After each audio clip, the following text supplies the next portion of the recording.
If you read through the Bible cover to cover, you'd be hard pressed to make the case that God only cares about how we relate to him as individuals, that how we live in relationships with other people doesn't matter.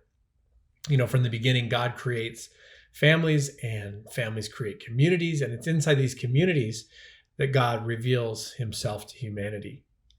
In the Old Testament, God revealed himself through one family, specifically the family of Abraham, and then through his descendants in the nation of Israel. In the New Testament, as Christians, we believe that God reveals himself in Jesus, that Jesus is the perfect and complete revelation of God.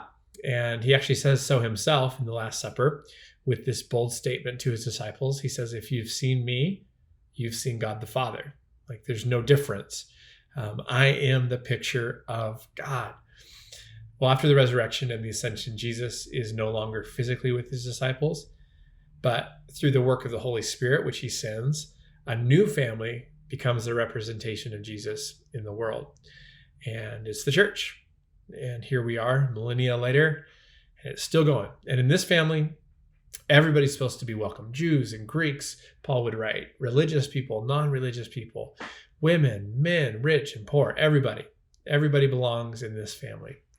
In the book of 1 Timothy, chapter 3, Paul would write and reference this idea. He said, I am writing you these instructions so that you will know how people ought to conduct themselves where? As individuals, just out on their own? No, but how to conduct themselves in God's household, which is the church of the living God, the pillar and foundation of the truth.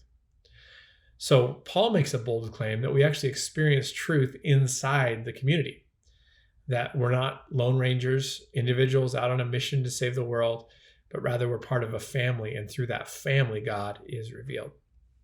When I was in first grade, my older brother launched me across the living room, and my wrist broke. It wasn't a bad break, but it was broken. And as soon as it fractured and I landed on the ground, the rest of my body responded. Pain receptors alerted my brain. I started to cry. My eyes welled up with tears. I began to scream. You get the idea. Well, the arm is a part of me. And because my body was healthy, when it experienced pain and trauma, the rest of me didn't shrug or not notice. It activated, it registered what was happening. And then through all that noise it made, it got the broken part of the body, my wrist, the attention and care it needed to be healed and whole.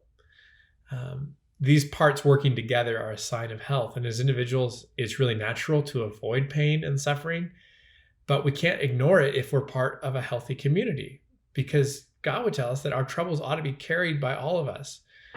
Adele Calhoun writes that God's family is meant to be the show and tell of what true belonging and love looks like, that all the parts of this body belong to each other.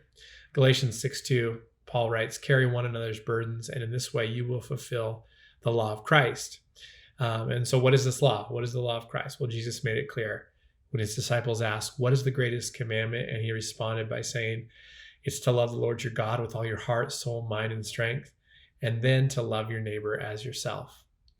And Paul's making the point that when we carry each other's burdens, we actually do both, and we do it well. So my question for us today is, someone in your community hurting? Is something fracturing? Let's share each other's burdens. Let's share the trouble so that we can help bring healing and wholeness to every part of the body, especially the ones experiencing brokenness today.